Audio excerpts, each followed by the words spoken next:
पुनः तीसरे दिवस में प्रारंभ कर रहे हैं। कथा के मुख्य यजमान स्वर्गीय पुरुषोत्तम लाल जी लाहोटी जी की स्मृति में श्री दिनेश लाहोटी जी रतनगढ़ राजस्थान चुरू से यजमान पद ग्रहण किया है। एक बार जोरदार ताली बजाकर श्री दिनेश जी लाहोटी जी का बहुत बहुत साधुवाद। शिव कृपा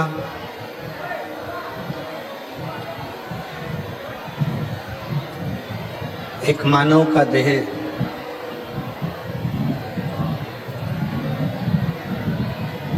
मनुष्य का शरीर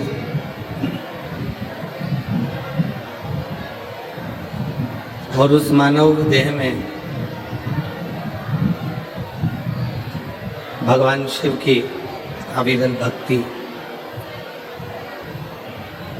जिसको प्राप्त करने के लिए आप और हम यहाँ विराजमान हैं। प्रथम दिवस में आंधी और हवा के कारणवश थोड़ी अव्यवस्थाएं हो गई थी, जिसको समिति ने संभाला, प्रशासन ने संभाला, माननीय पूर्व विधायक महर्षि जी ने, और सभी के सहयोग से, रतनगढ़ वालों के सबके सहयोग से ये कथा पुनः आज तृतीय दिवस में प्रारंभ हो रही है।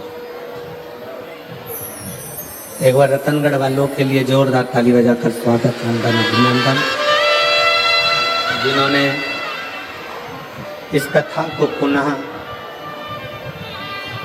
पूर्ण परिश्रम के साथ प्रारंभ किया है।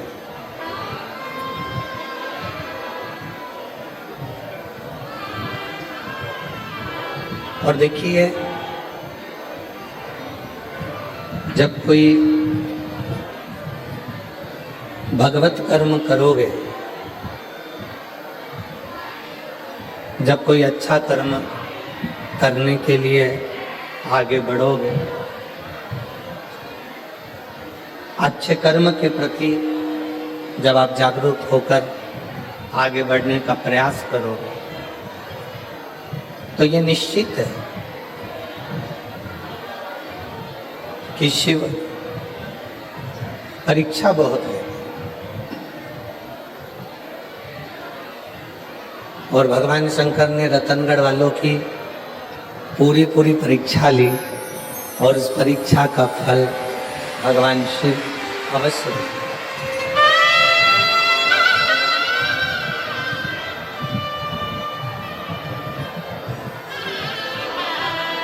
एक विचार करने वाला विषय,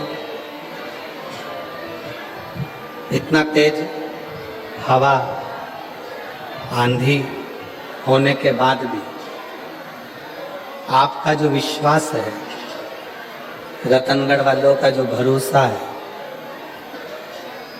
ये सिद्ध कर दिया कि ये भूमि रतनगढ़ की कोई साधारण भूमि नहीं है। ये भूमि संतों की, साधुओं की, तपस्वियों की, साधकों की, उपासकों की भूमि है। और शंभु है, और आप और हम उन संत को पहचान नहीं पाते। हम उन साधु को, हम उन तपस्वी को, हम उन साधक को, हम उन भक्त को जान नहीं पाते।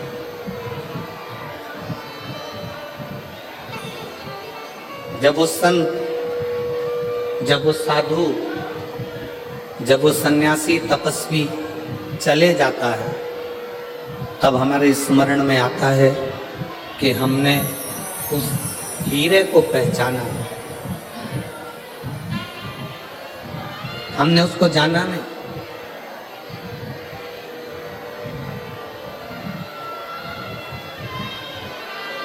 संत के जाने के बाद, साधु के जाने के बाद, तपस्वी के जाने के बाद हम उसको पहचानने का प्रयास करते हैं कि हम उस संत को जान नहीं पाए।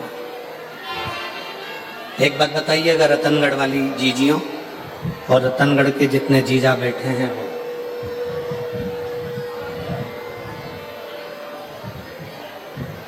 दीपक जल रहा है, दीप जल रहा है, उसको घी की जरूरत है।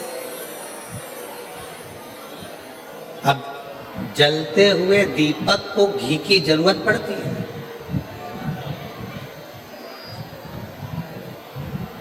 जलते हुए दीपक को घृत की जरूरत है। जलते हुए दीपक को घी की जरूरत पड़ रही है। और अगर वो दिया बुझ गया, वो दिया समाप्त हो गया, उसका प्रकाश चले गया, वो दीपक बुझ गया, फिर उसमें कितना भी घी डालो, कितना भी घृत उस दिए में डाला जाए, उसके लिए जरूरत पड़ेगी क्या? जम के बोलो जरा। अगर दीपक जल रहा है, दीप जल रहा है, दीपक प्रकाशित है, तो उसमें घी की जरूरत पड़ती है और घी उसमें डाला जाता है। दीप बुझने के बाद, दीपक का प्रकाश जाने के बाद आप उसमें कितना भी घी डालिए, कितना भी घृत डालिए, उसकी कोई मूलता नहीं, उसकी कोई महत्वता नहीं। उसी तरह जब संत, साधु, गुरुजन, तपस्वी जन, साधक जन, उपासक जन हमारे करीब में रहते हैं, तब हम उन्हें पहचान नहीं पाते, हम उन्हें जान नहीं पाते। और जब वो संत, वो गुरु, वो तपस्वी, वो साधक, वो सन्यासी हमारे बीच में से चले जाते हैं, तब हमारे को लगता है कि हम उनके करीब में होते तो अच्छा हो। शिव महापुराण के महत्तम में जिस देवराज ब्राह्मण की कथा का महत्व कहा गया है, वो देवराज नाम का ब्राह्मण, ब्राह्मण कुल में जन्म लेने के बाद भी ब्राह्मण कर्म से वंचित है।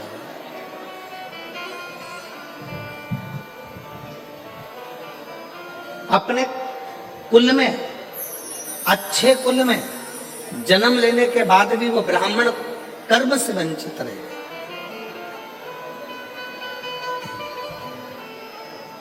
और एक बात हमने पहले भी कही, आज फिर कहते हैं रतनगढ़ की इस भूमि पर, आपका भाग्य आपके कर्म को नहीं बदल सकता।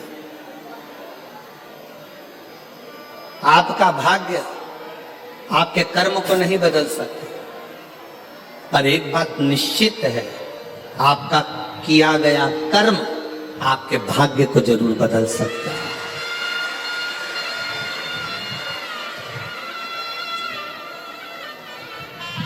भाग्य कर्म नहीं बदलेगा।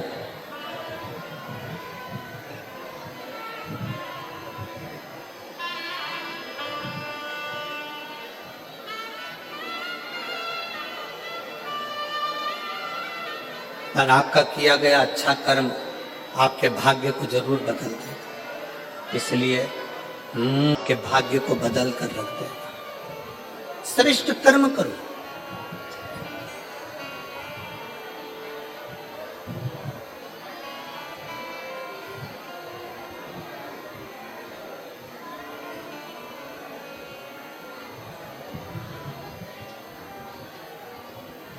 हम कहेंगे और हो सकता है कि लोगों को हमारी बात का बुरा लगे,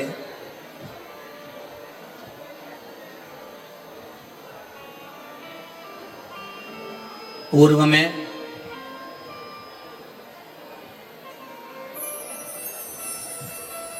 सबसे ज्यादा कठोर घात सनातन धर्म को तोड़ने के लिए 3 चीज पर किया गया था। पहले नंबर पर रोटी, दूसरे नंबर पर बेटी और तीसरे नंबर पर चोटी। सनातन को तोड़ने के लिए इन 3 पर कठोर घात पूर्व में किया गया। पूर्व।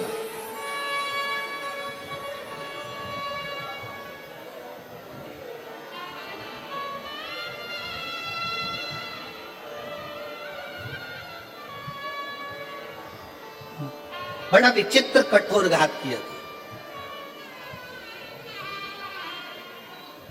इसलिए सनातन धर्म की मजबूती के लिए बेटी, रोटी और चोटी, इन तीन को बचाने का प्रयास करो तो सनातन धर्म अपने आप मजबूत होते चले जाए। और मेरा बेटियों से निवेदन है, जितनी मेरी बेटियां बैठी हैं, जितनी मेरी रतनगढ़ की मेरी बेटियां जितनी विराजमान हैं, उन बेटियों से निवेदन करूंगा, तुम्हारे माता पिता ने तुम्हें परवरिश करने में कोई कमी नहीं रखी है। तुम्हारे माता पिता ने, और जितने आस्था चैनल पर सुन रहे हैं, जितने फेसबुक यूट्यूब पर कथा श्रवण कर रहे हैं, उनसे भी कहूंगा, मेरी बेटियों, तुम्हारे माता पिता ने तुम्हारी परवरिश करने में, तुम्हारी पढ़ाई कराने में, तुम्हें बड़ा करने में, तुम्हें वस्त्र पहनाने में कोई कमी नहीं रखी, अच्छे कॉलेज में भेजने में कोई कमी नहीं रखी। तुम्हें छोटे से गांव से उठाकर जयपुर तक, जोधपुर तक पढ़ने के लिए भेजा। पर मेरी बेटियों से निवेदन है, अपने माता पिता का सिर मत झुकने देना, उनके संस्कारों का स्मरण करते हैं।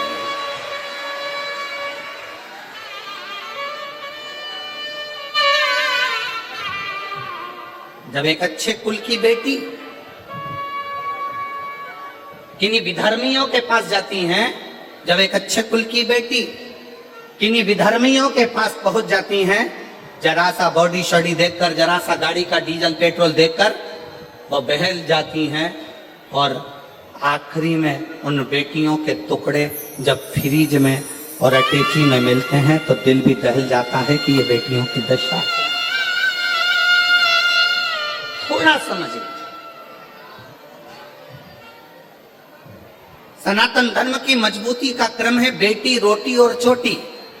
रोटी से मतलब है अपना खान पान, अपना भोजन।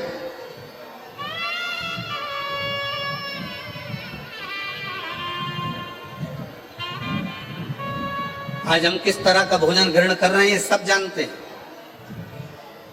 आज हम कैसा अन्न भाग ग्रहण कर रहे हैं सारी दुनिया जानती है।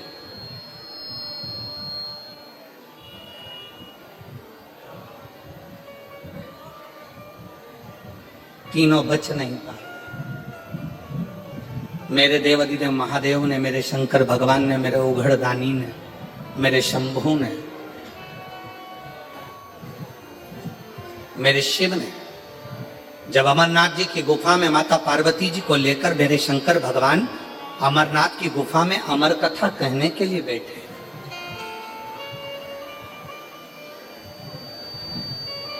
और पार्वती जी के मन में 5 संशय उत्पन्न हुए। उन 5 संशय में से एक संशय माता पार्वती जी का था, इस संसार में रहने वाला मानव जब घोर कलयुग आएगा, कलिकाल चलता जाएगा, कलयुग बढ़ता चले जाएगा, कलिकाल बढ़ता चले जाएगा, तो पाप कर्म में लिप्त होता चले जाएगा। पाप कर्म में वो लिप्त हो रहा। संसार में ऐसा कलिकाल में कोई जन्म नहीं लेगा जिससे हाथ से, जिसके शरीर के द्वारा, जिसकी वाणी के द्वारा, जिसकी चित्त वृत्ति के द्वारा, जिसके नयन के द्वारा, जिसके हृदय के द्वारा, जिसके श्रवण के द्वारा पाप कर्म ना हुआ। ऐसा कोई नहीं जन्मा।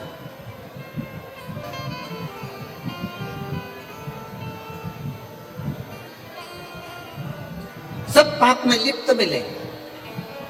पार्वती जी ने कहा भगवान शिव से, भगवान ओघड़दानी से, भगवान शंकर से, बाबा मेरे मन के 5 संशय हैं। इन 5 संशय में से पहला संशय है, कली काल में जन्मे मनुष्य की व्यथा किस चीज से मिटेगी।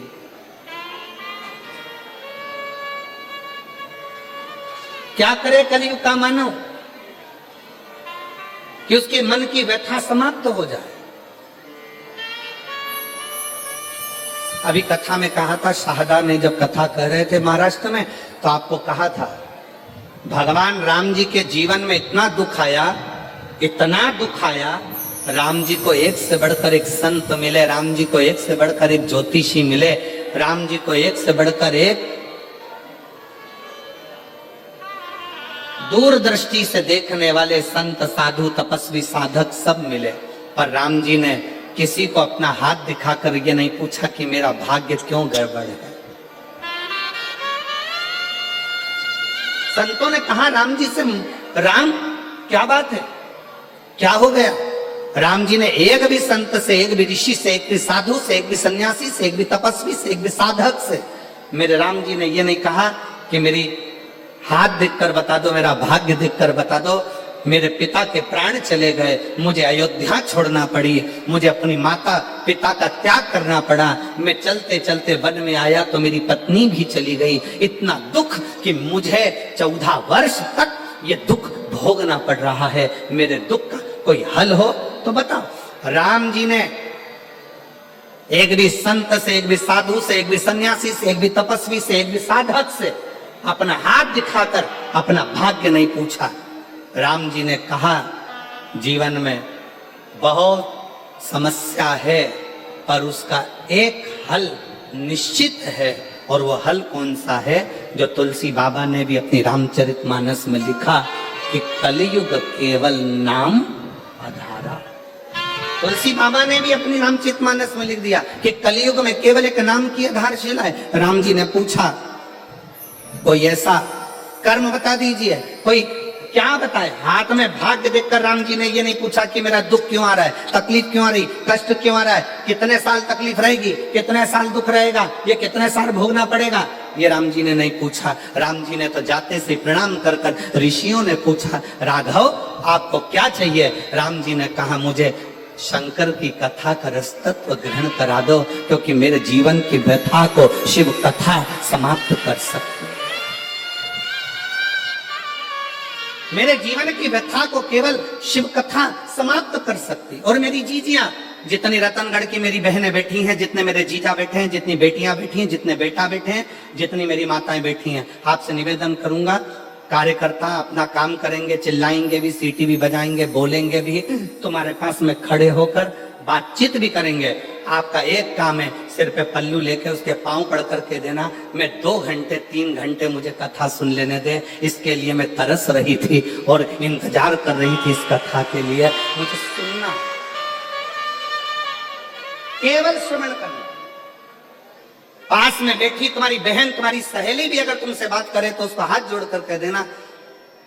एक दिन कथा टीवी पर नहीं आई, एक दिन कथा रतनगढ़ में नहीं हुई तो बेचैनी बढ़ गई कि हम रतनगढ़ वालों का कौन सा पुण्य थोड़ा थोड़ा कम हो गया था, ऐसा क्या हो रहा था जो हम कथा से वंचित हो रहे।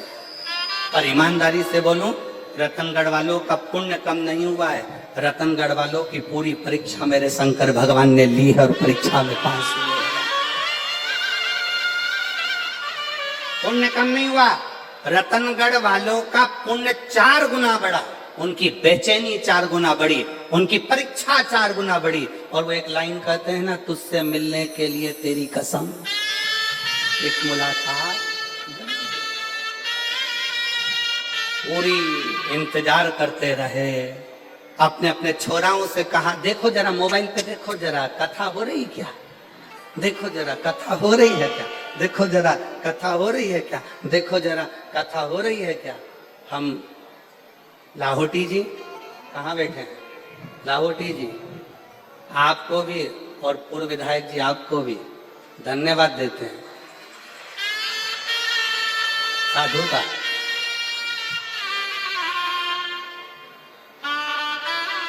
लाहौटी जी, अगर कोई दूसरा जजमान होता ना तो हार गया होता।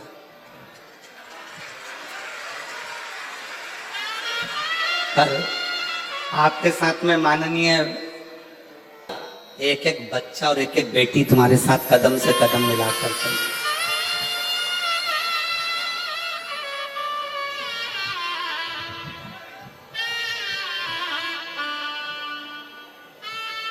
मुझे शिव की कथा सुना दो तो मेरी व्यथा समाप्त हो जाएगी। बस यही कथा शिव पुराण की कहती है, आपको जो 5 दिन मिले हैं इस कथा को इतने प्रेम से सुनना कि तुम्हारे जीवन का सारा दुख, सारी व्यथा समाप्त हो जाए और शिव तुम्हारी झोली में खुशियां भर दे। बोल बम का नारा है,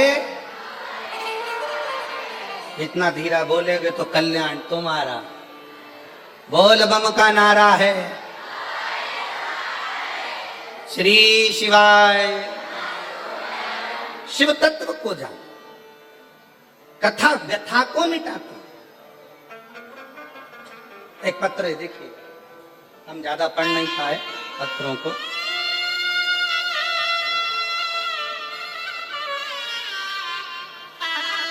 मेरा नाम निर्मा कंवर है, मेरे पति का नाम श्रवण सिंह है, जिला जालोर, तहसील सायला, गांव थलवाड़ा। गांव क्या लिखा है? थलवाड़ की रहने वाली हूँ। कहीं बैठी हो तो हाथ हिला सकती हूँ। अगर कहीं बैठी हो, मेरा नाम निर्मा कंवर, मेरे पति का नाम श्रवण सिंह है।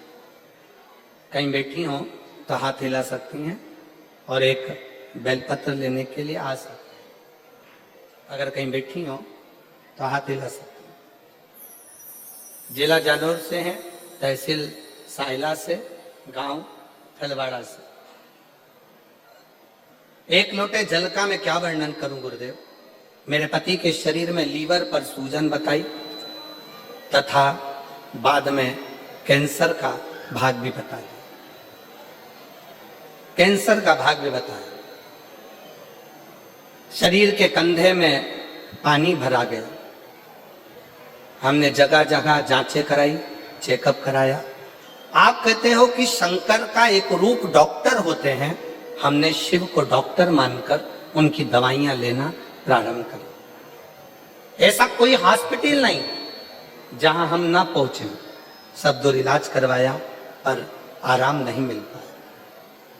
डॉक्टरों के हिसाब से कैंसर भी प्रबल, लीवर भी पूरा डैमेज, करें क्या। तब हमारे एक रिश्तेदार ने हमसे कहा, टीवी पर कथा आती है आस्था चैनल पर, वो महाराज 1 लोटा जल शंकर को चढ़ाने का बोलता है। तुम भी शिव जी के मंदिर में जाना प्रारंभ करो, 1 लोटा जल शिव जी को चढ़ाना प्रारंभ करो, उस जल को लाकर पति को पिलाना प्रारंभ करो, एक बेलपत्र खिलाना प्रारंभ करो। हम बाबा का क्या गुणगान करें। पशुपतिनाथ का व्रत करना प्रारंभ करा और शिवलिंग पर जल चढ़ाकर पति को देना प्रारंभ करा। डॉक्टरों ने तो हाथ ऊंचे कर दिए थे। आज बाबा की कृपा से जब हमने 1 महीने तक जल पिलाया, बेलपत्र खिलाई, शिवजी के मंदिर में झाड़ू लगाई, पोछा लगाया, उसके बाद पुनः दूसरी जांच कराई तो सारी की सारी रिपोर्ट नॉर्मल आ गई और मेरा पति पूर्ण तरह से स्वस्थ हो गया। अगर कहीं बैठे हो, मेरा नाम निर्मा कंवर है, मेरे पति का नाम श्रवण सिंह है। अगर कहीं बैठे हो तो एक बेलपत्र लेने के लिए आ सकते हैं। जिला जालोर, तहसील सायला, गांव थलवाड़ा की रहने वाली। एक लाइन लिखी है एलईडी पर, आप लोग एलईडी पे चल रही है, एलईडी पर पढ़ सकते हैं और आस्था चैनल पर पढ़ सकते हैं। अगर हम पूर्ण विश्वास के साथ बाबा को बुलाते हैं तो बाबा आता जरूर है और दुख मिटाता जरूर। एक विश्वास, एक भरोसा।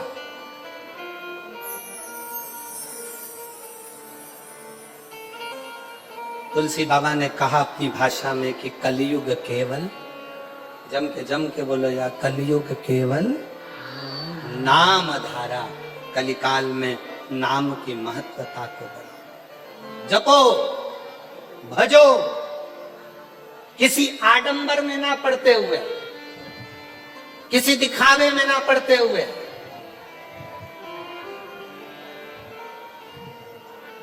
गलत जगह पर अपनी बुद्धि और चित्त को ना ले जाते हुए अपने मन को शिव में लगाने का प्रयास करो। शिव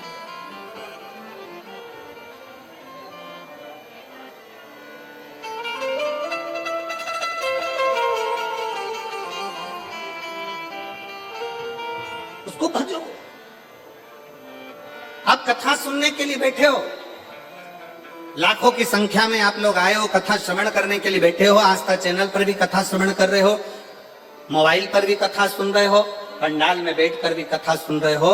जब अपने घर से आप कथा के पंडाल के लिए चलना, तब ये विचार कर कर चलना कि बाबा मेरे दुख को तुझे काटना है, मैं तेरे आश्रित होकर तेरी शरणागति लेकर तेरा भजन करने के लिए, तुझे पुकारने के लिए आ रही हूं। मेरी सामर्थ्यता नहीं, क्योंकि मेरा दुख प्रबल, दुख प्रबल।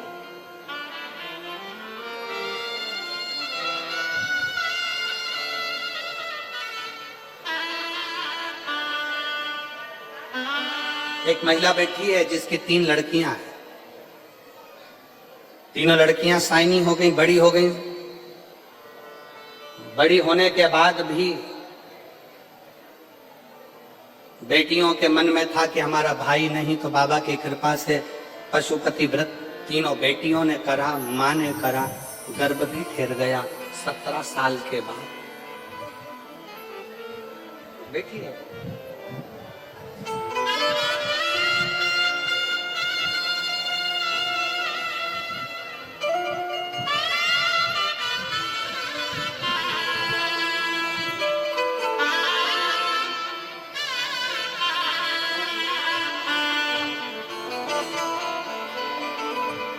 सबसे पहले मैं लाहौटी परिवार का धन्यवाद देना चाहती हूँ, जिन्होंने रतनगढ़ में शिव महापुराण की कथा को करवाकर हम सभी को शिव जी से मिलन करवाया। मेरा नाम नर्मदा स्वामी, पति का नाम तपेश्वर स्वामी है।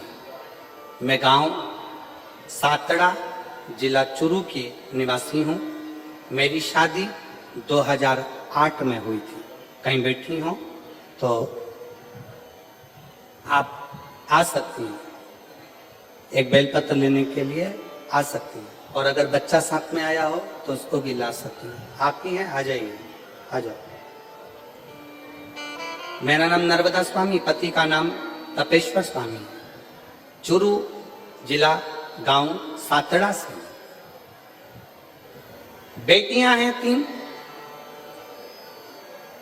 सबने मिलकर पशुपतिनाथ का व्रत एक पुत्र की कामना से किया, पर गर्भ में, बच्चे की दानी में छोटी छोटी बहुत सारी गठाने थी, जिन गठानों के कारण बस संतान का सुख नहीं मिल सकता था। डॉक्टर ने कह दिया गर्भ अगर ठहरेगा तो ये गठानों के कारण तुम्हारा बच्चा पूर्ण नहीं होगा, इसको गिरा दीजिए। अब इतने साल के बाद बच्चा ठहरा है, फिर कैसे गिरा दे? गठान भी गर्भाशय में ढेर सारी। डॉक्टर ने कहा पहले इसका ऑपरेशन कराओ, फिर बच्चे को चाहिए। तब आपकी कथा चैनल पर घुमाते घुमाते श्रवण करना प्रारंभ करी, और कथा सुनते सुनते बाबा से विनय करा, निवेदन करा कि गर्भ में जितनी गठाने हैं गर्भाशय में वो सब गल जाए। बाबा की कृपा से जल चढ़ाना, शिव जी के मंदिर जाना, श्री शिवाय नमस्तुभ्यम जपना, पंचाक्षर मंत्र नमः शिवाय जपना, षडाक्षर मंत्र ओम नमः शिवाय का जाप करना निरंतर चालू रखा, और बाबा की कृपा से मेरा गर्भ ठहर गया, और गर्भ में जितनी गठाने थी वो सारी गल गई, और बाबा की कृपा से 17 साल के बाद 30 अगस्त 2024 को मेरे घर में पुत्र रत्न की प्राप्ति हुई। मैं बाबा को यहाँ प्रणाम करता हूं। एक विश्वास, एक भरोसा,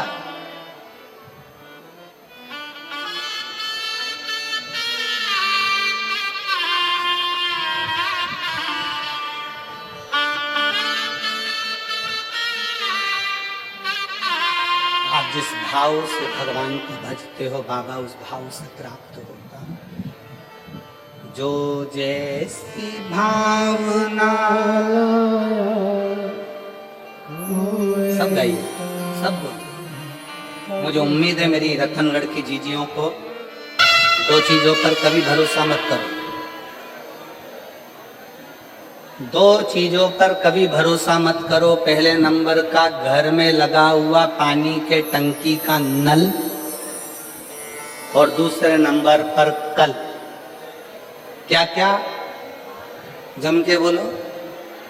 नल और कल।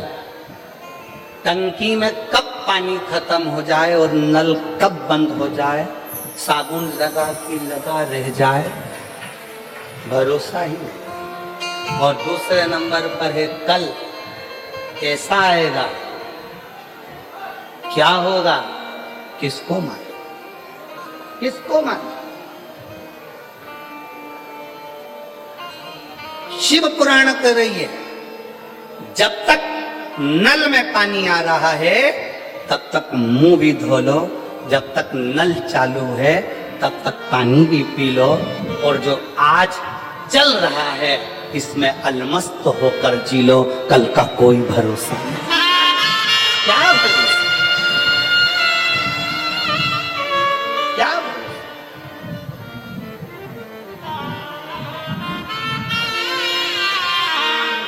हर पल, हर घड़ी, हर क्षण शंकर भगवान की कथा कर रही है। भगवान शिव माता पार्वती जी से करे, पार्वती जी कलिकाल में, कलयुग में आपका संशय है।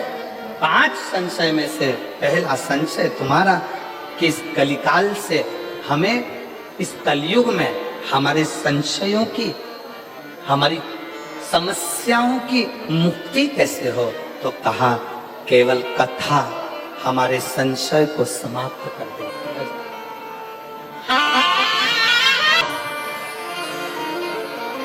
डॉक्टर ने कह दिया था कि गर्भ में गठाने ज्यादा हैं, बच्चे को गिरा दो, पर शिव का चढ़ाया गया 1 लोटा जल सारी समस्या का शंकर की।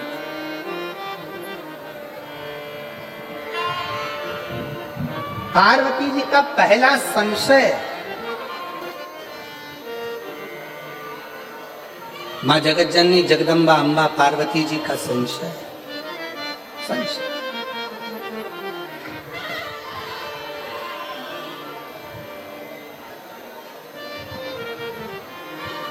और मेरा संशय यह है कि कली काल में जन्म लेने वाले मनुष्य की जिंदगी में बहुत संघर्ष हो, बहुत संघर्ष। कलिकाल में जन्म लेने वाले मानव की जिंदगी में बहुत तकलीफें, बहुत कष्ट। वो कैसे, वो कैसे समाप्त हो।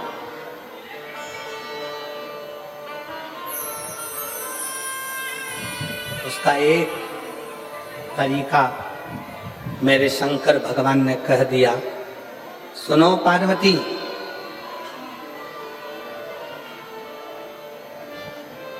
कलिकाल में जन्म लेने वाला मानव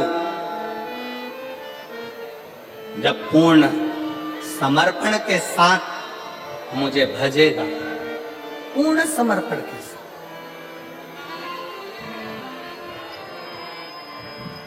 कलयुग में जन्म लेने वाला मानव जब पूर्ण समर्पण के साथ, शिव जी को आधा समर्पण पसंद नहीं,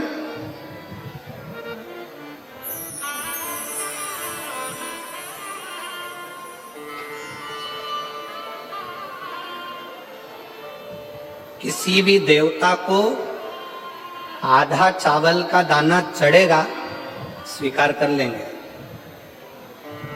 आधी वस्तु चढ़ेगी स्वीकार कर लेंगे, पर केवल एक देवाधिदेव महादेव ऐसे हैं जिन्हें बहुत सारा नहीं चाहिए। चावल का अगर एक दाना भी तुम चढ़ा रहे हो तो वो पूर्ण चाहिए, पूर्ण, उसमें अधूरा नहीं चाहिए। इसलिए पशुपतिनाथ का जो व्रत होता है, अगर माताएं पशुपतिनाथ का व्रत करती हैं तो पशुपतिनाथ के व्रत का एक नियम बड़ा प्रबल है कि आपने पशुपतिनाथ के व्रत के लिए जो प्रसाद बनाया है, खीर बनाई या सीरा बनाया, हलवा बनाया, या आपने मीठा भात बनाया, या आपने चूरमा बनाया, या आपने लड्डू बनाया, या जो भी सामग्री आपने प्रसाद में बनाई है, वो प्रसाद में जितनी सामग्री कढ़ैया में बनाई है, वो कढ़ाई की पूरी सामग्री मंदिर जाती है। उसमें से ऐसा नहीं कि मैं आधी सामग्री मंदिर ले जाऊं, उसके 3 हिस्से कर दूंगी, भगवान को भोग लगा दूंगी, आधी सामग्री बच्चों के लिए छोड़कर चली जाऊं ना, भगवान उसको स्वीकार नहीं करते। शिव को पूर्ण चाहिए। आधा समर्पण मेरे शंकर को प्रियता नहीं है, पूर्ण समर्पण।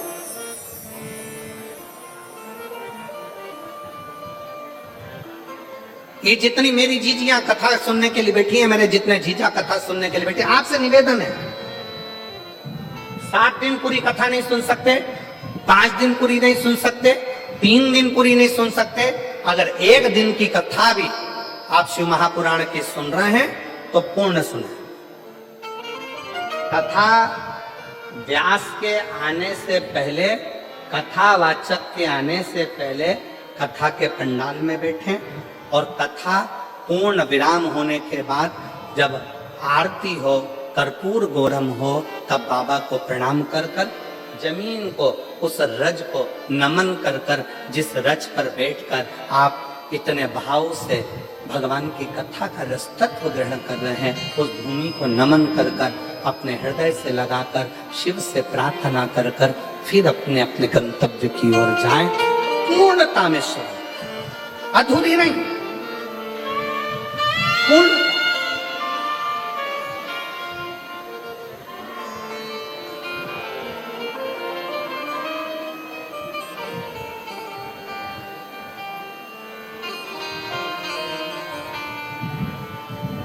और जब हम पूर्णता में कथा का रस तत्व ग्रहण करेंगे तो शिव पूर्णता में देगा।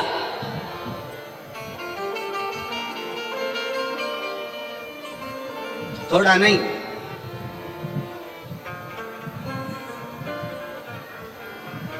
देवता देते हैं पल्ला झाड़ कर, और महादेव देते हैं छप्पर फाड़ कर, थोड़ा नहीं देता। मेरा वो घरदानी, मेरा शंकर, मेरा त्रिकालदर्शी, मेरा कैलाशी, मेरा विनाशी, मेरा शिव, मेरा त्रिपुंडधारी, त्रिशूलधारी, त्रिनेत्रधारी, त्रिलोकी का नाथ, मेरा शंभु जब भी देता है थोड़ा बहुत नहीं देता, बहुत बहुत।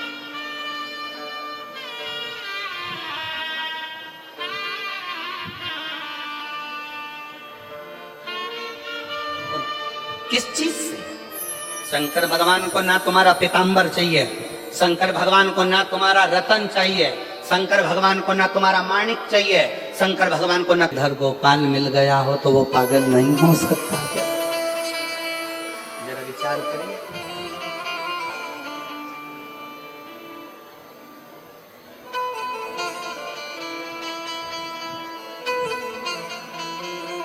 इतनी अलमस्ती। मीराबाई वृंदावन घूमने चली गई, और वृंदावन में जाकर एक दरवाजे पर लिखा था, एक संत के द्वार पर। पहली बार मीराबाई ब्रज गई, वृंदावन गई, और ब्रज में मीराबाई ने प्रवेश करा, और संत के दरवाजे पर लिखा था कि हमारे गुरु जी ने, हमारे संत ने आज तक किसी स्त्री का मुख नहीं देखा। दरवाजे पर बैनर लगा था, पोस्टर लगा था, लिखा हुआ था, हमारे संत ने, हमारे गुरु ने, हमारे महाराज ने आज तक किसी स्त्री का मुख नहीं देखा। मीराबाई उसको पढ़ ली, पढ़कर करताल वीणा उठाकर मीराबाई अंदर जाने लगी। जैसी अंदर जाने लगी तो गुरुजी के चेलों ने रोक दिया। पागल हो गई, मीरा बावरी हो गई, दरवाजे पर पढ़ा नहीं तुम्हें? क्या लिखा है?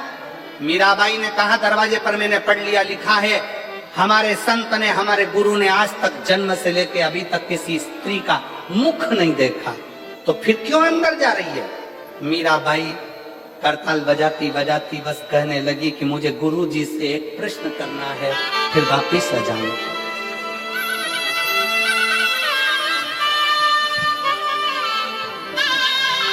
केवल एक प्रश्न। मीरा कह रही है मुझे केवल एक प्रश्न करना है, मैं वापस लौट कर आ जाऊंगी। संत के दरवाजे पर पहुंचने पर गुरुजी के चेलों ने मीराबाई को पकड़ लिया अंदर जाने नहीं दिया।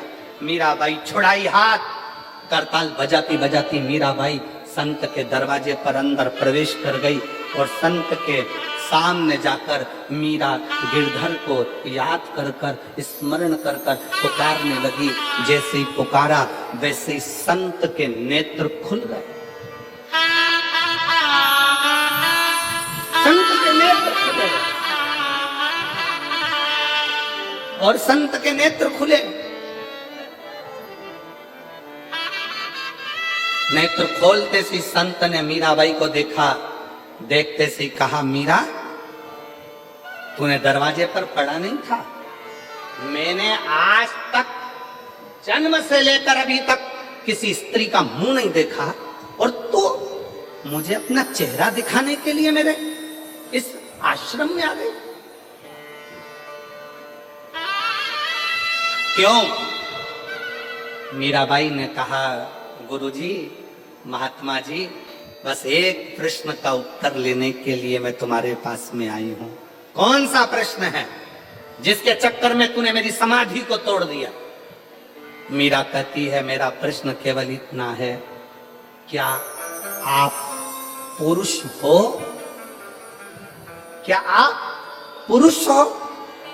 संत हंसकर बोले, अरे ओ बावरी, मैं तुझे क्या स्त्री नजर आ रहा हूं?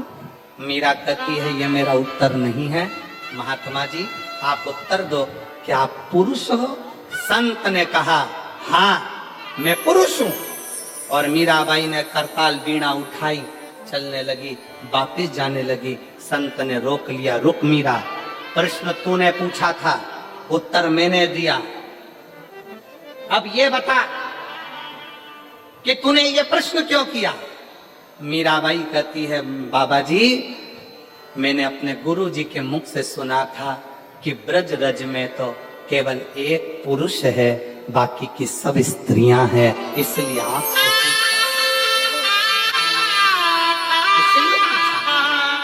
ब्रज की भूमि में केवल एक पुरुष है और वो कृष्ण है, बाकी की सब गोपियां हैं।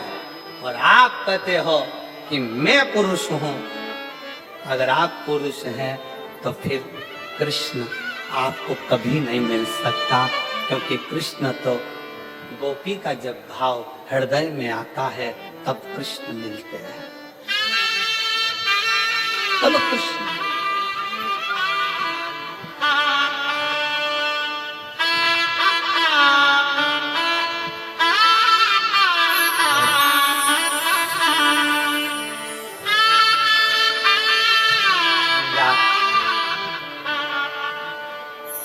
एक चरित्र भाव कहें,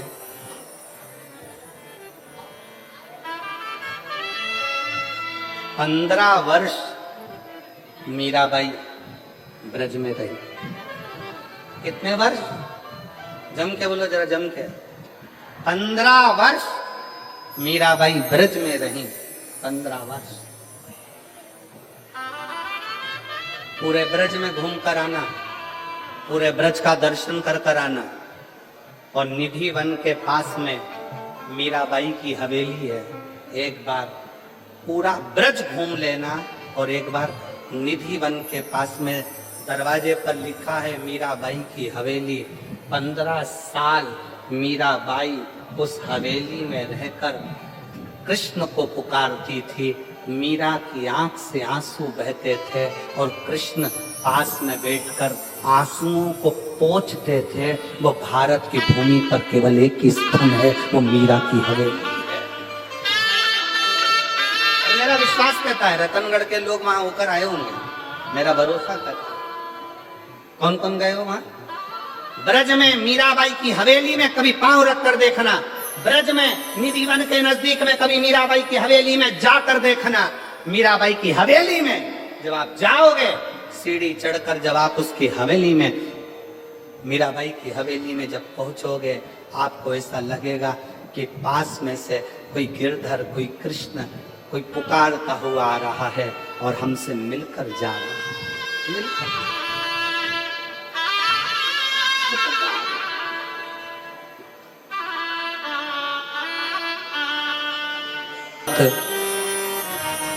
शिव जी की कथा में, शिव पुराण में पहुंचते हैं।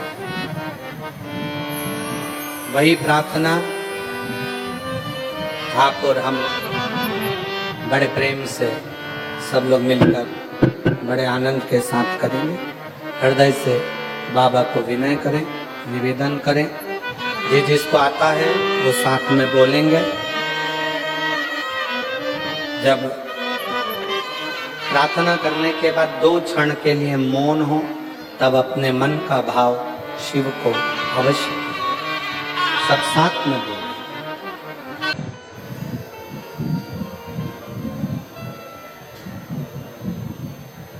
कली काल के एक स्वरूप का वर्णन मां पार्वती जी ने शिव जी से किया।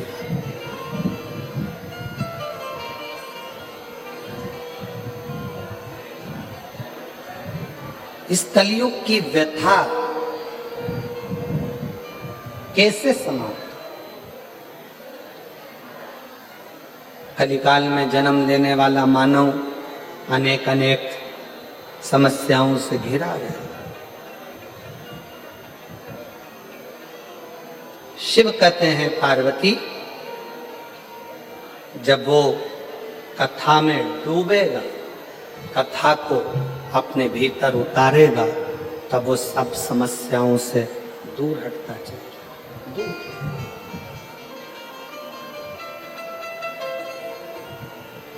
कितना बड़ा भी दुख सामने क्यों ना खड़ा हो, पर जिसने शिव की भक्ति करी है, मुख दुनिया मोड़ेगी बाबा तू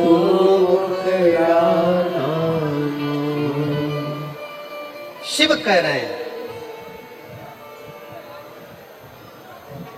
शिव पथ से जो भटक गया, फिर वो अग्रण्य नहीं होता। शिव पथ से भटकना नहीं है।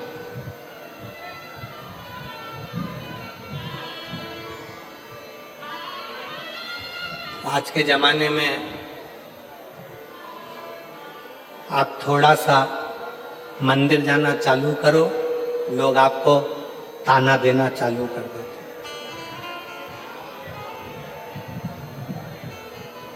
ये चली सती सावित्री,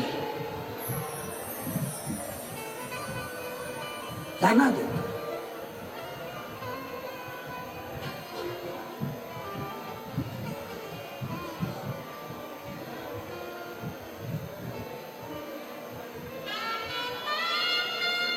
कल एक माता जी ने, कल नहीं परसों के दिन, जब हम डीडवाना में एक दिन के लिए परम पूज्य स्वामी जी श्री 1008 श्री विष्णु प्रपन्नाचार्य जी महाराज जी स्वामी जी ने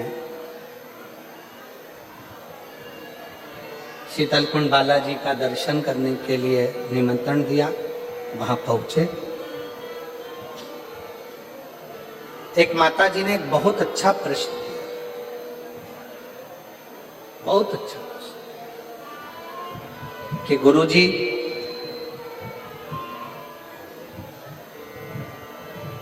मेरे पति को गए हुए 6 साल हो गए, क्या मैं शिव जी के मंदिर में जाकर शंकर को जल चढ़ाऊं तो कोई बुरी बात है, कोई गलत है?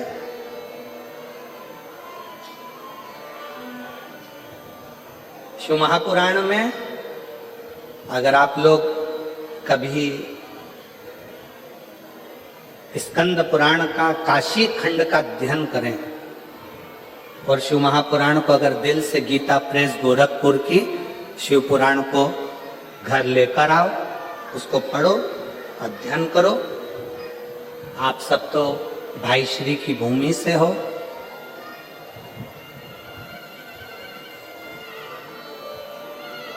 भाई श्री हनुमान प्रसाद जी पोद्दार जी की जन्मस्थली से। गीता प्रेस गोरखपुर की शिवपुराण को लाकर हिंदी के अंक का अध्ययन करो।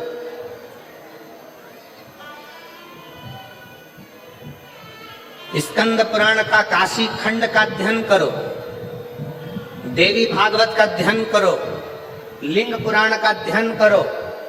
एक एक पुराण का श्रेष्ठता से जब आप अध्ययन करेंगे तो शंकर पार्वती जी का एक संवाद जो काशी में नंदन वन में शंकर जी ने पार्वती जी से कहा, उस संवाद का स्मरण आपकी बुद्धि में रहेगा।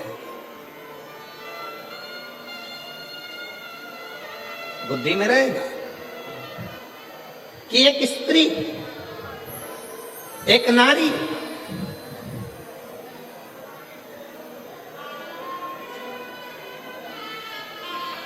उसका पति अगर चले गया है और पुत्र यदि जीवित है तो वो नारी यज्ञ, तप, अनुष्ठान, दान, पुण्य, व्रत, भजन, कीर्तन, अर्चना, आराधना सब करेगी और उसका पुण्य पूरे परिवार को, कुटुंब को प्राप्त होगा।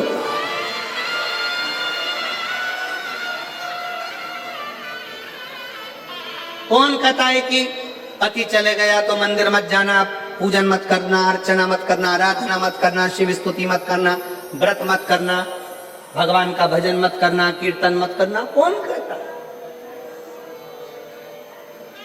शिव महापुराण की कथा तो यहां तक कहती है भाई कि तुम कितने भी अशुद्ध हो, कितने भी अशुद्ध, पापों से घिरे हुए हो, पाप कर्म से लिप्त हो, कितने भी अशुद्ध हो, फिर भी भगवान का नाम लेने में कोई पाप नहीं लगता। भगवान का नाम लिए जाओ, परमात्मा तुमको स्वीकार करो, स्वीकार करो। क्यों गुरुजी, हम क्या पशुपति व्रत कर सकते हैं? क्यों नहीं कर सकते? हम क्या सोमवार का व्रत कर सकते हैं? क्यों नहीं कर सकते? हम क्या शिव की आराधना कर सकते हैं? क्यों नहीं कर सकते? क्यों नहीं कर सकते?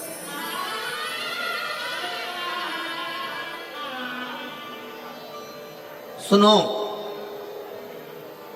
आराधना, अर्चना, स्मरण, शिव की भक्ति कभी खाली ना जाए। कभी